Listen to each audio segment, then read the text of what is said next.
mi nombre es Matilda Warwood y esta es mi historia.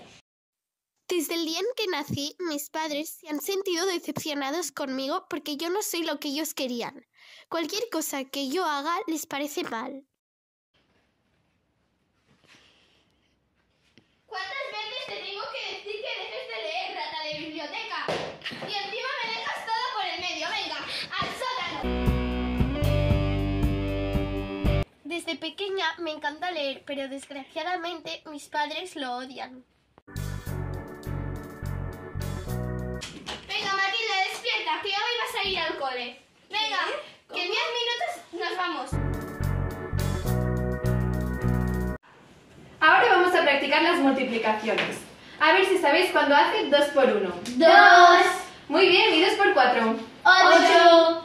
¿Y 2 por 487? 974. Es así, ¿no? ¡Wow! ¿Qué? Muy bien, Matilda.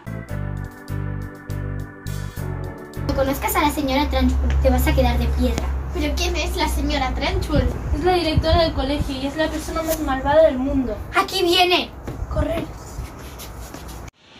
Tú debes ser la niña nueva. ¿Por qué no estás en tu lugar? ¿Por qué no estás en fila? Si cuando vuelva veo que no estás en fila, vas a ir al asfixiadero. Estoy harta de la señora Trunchbull. Tengo que hacer algo para parar esta injusticia. Espera.